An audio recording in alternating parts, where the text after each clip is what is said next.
everybody's story is not going to be the same because everybody's journey is unique. But for me, in my journey, it taught me to never lose hope of whatever it is that I'm trusting and believing for my. You need someone to confide in.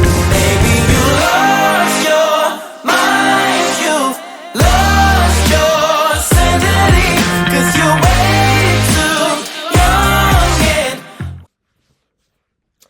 Hello, everyone. So today we are going to be talking about a topic that has been near and dear to my heart probably my entire life. But we're going to be incorporating that topic into where I am now. So that is manifestation, faith, and spirituality. So as I was coming up with the different things that I wanted to be able to talk about on this channel, my goal is to be unconventional in a way. I want to talk about the things that we don't necessarily talk about when it comes to thinking about having children with exceptional or unique needs. So one of those things that I feel like is not really talked about a lot is manifestation, faith, and spirituality. So my own personal journey with manifestation has I grew up having faith. My family values spirituality, and then manifestation is something that I learned I was actually 16 years old when I started studying psychology and manifestation. And I was mentioning, if you watch my other video, I talked about going through a journey of instability as a teenager after my mom passed and moving. I lived in 3 different states in 7 different homes. And in that journey of my instability is where I really started to work on my faith to be able to see past my circumstances. And being so young, being 16 years old, my journey, it forced me to have to grow up earlier. But it also taught me the power of my words, the power of intention, the power of manifestation, prayer, faith, being in alignment, attracting the right things, and all these things. So like I said, that I started that process at 16 years old, learning about manifestation. And then I feel like that the lessons that I learned, they really carried me into adulthood. And I just went on a journey of manifesting. I don't know a better way to put it. I love vision boards. If you know me, I love my vision boards. I love speaking things into existence. So I feel like when I became I don't know what to call it, like special needs mom, exceptional needs mom, whatever you want to call it. When I started to go on a different journey, it tested my faith, because you have faith, right? But then it's a certain level of things have to be normal, right? And you don't really think about that unless you in the situation. Because for me, for example, I can say I have faith that, like the house that I'm in right now, I went through a journey of manifestation before getting to a point of getting my house, right? So with that, it's like I set the intention, I have the faith that it's going to happen, and I know it's going to happen because I'm going to take the steps to make it happen. When it came to my children, in particular, when my boys were nonverbal, I went through this journey of doubt. Because on one end, it's okay. Like, I even have the videos in my phone of me speaking life into my children and praying over them and saying, you will speak one day. I know that you'll be able to speak and you'll have these words. Because like I said, my son, both of my boys were completely nonverbal. They didn't say anything. My older son, he started speaking around 10 months and then stopped. And then my baby son hadn't spoke yet.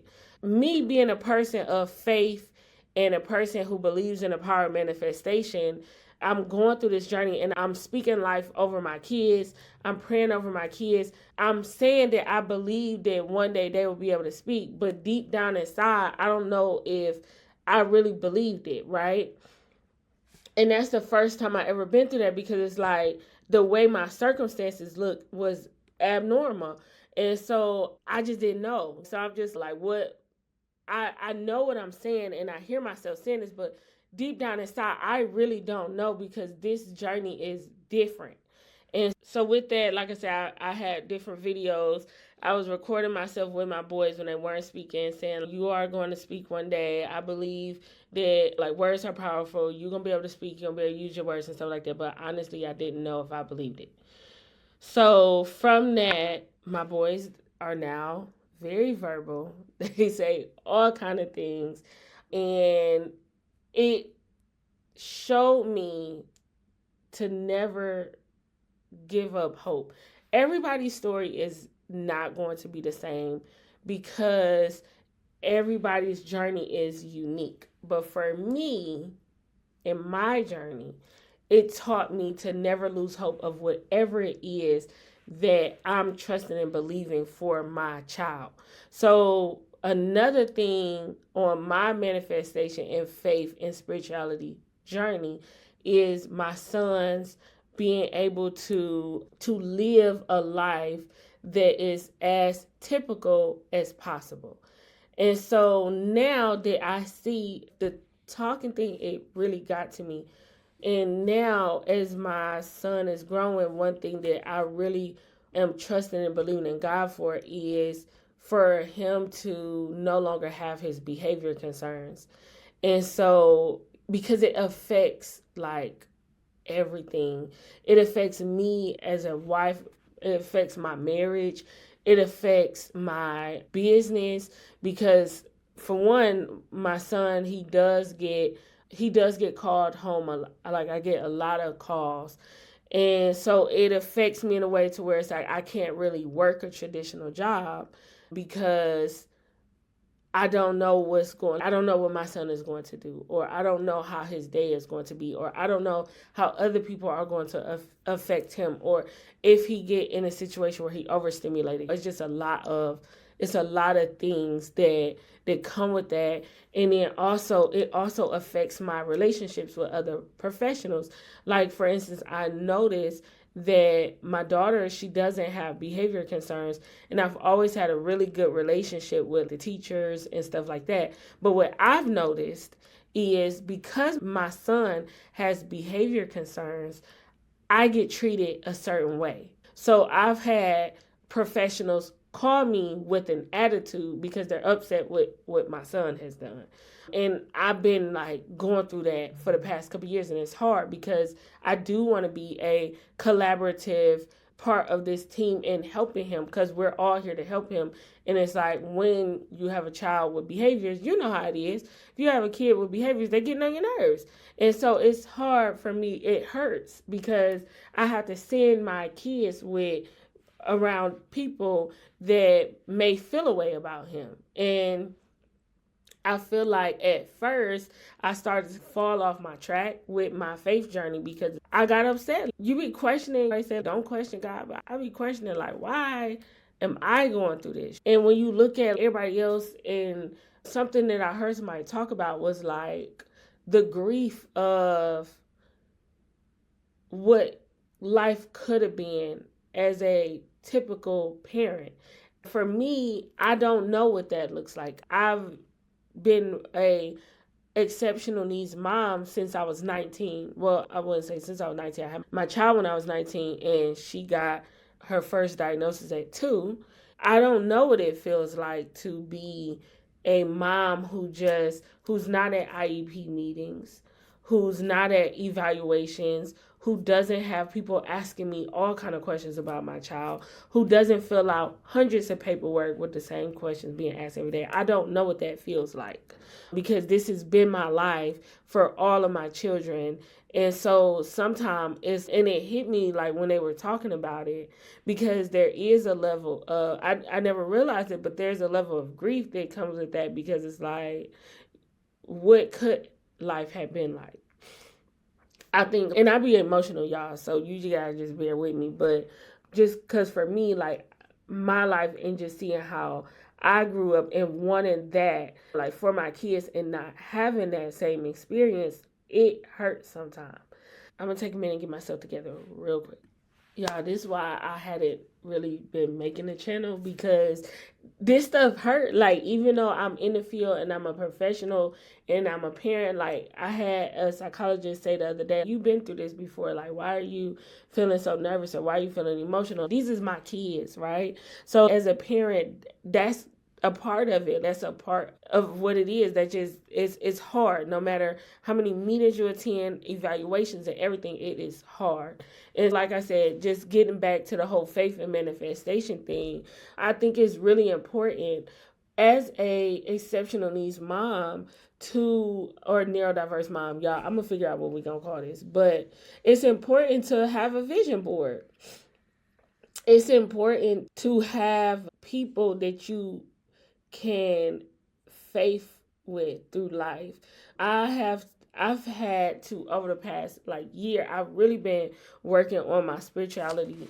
Just as I've been hiking, if you know me, you know I love hiking, and just trying to like take time in nature where I'm not like on the phone with anybody, like I'm not distracted, but I'm really like setting my intention and like manifesting and believing. And I've gotten to a point, even with what I said about my son, and at one point not knowing if they would speak, and now going through like the behavior concerns or the developmental delays, and I'm at a point now where it's like, no matter what, I'm not going to give up on my faith anymore, because I feel like at one point I did. And so now I still don't know what the future looks like, but I think that holding on to that faith, it gets me through the day, right?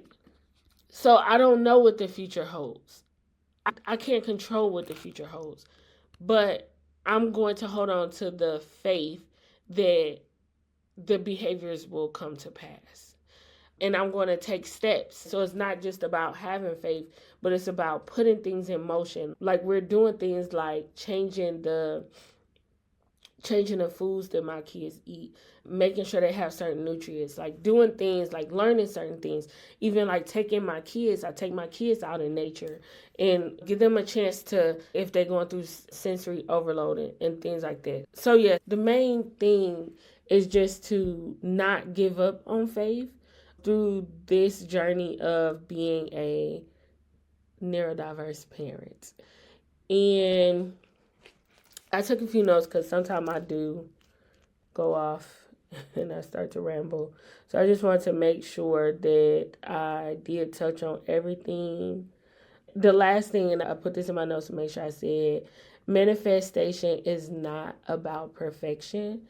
It's about alignment and surrendering. And I wrote that because I feel like that's what I had to do. I had to surrender to the fact that it's nothing I can do to change where I am.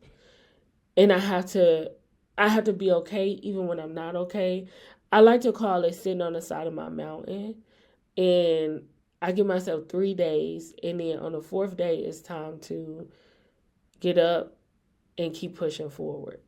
Which I need to probably shorten that. It's been 3 days. I need to put 24 hours because y'all, life be life, and I be going through some stuff. And I feel the more you elevate in your life, the more challenges. So we really ain't got 3 days no more. But my hope for you is, like I said, to keep pushing, continue to have faith, continue to manifest, continue to believe, and really work on your spiritual life. Me really focusing on my spiritual life since June of last year, just literally, I have learned that it's only by the grace of God that I can make it day by day. And I think that I knew that it's the grace of God. But now, I don't know. It's like, y'all, I don't want to get like super deep, but what my journey looks like is I wake up every day at 5:30.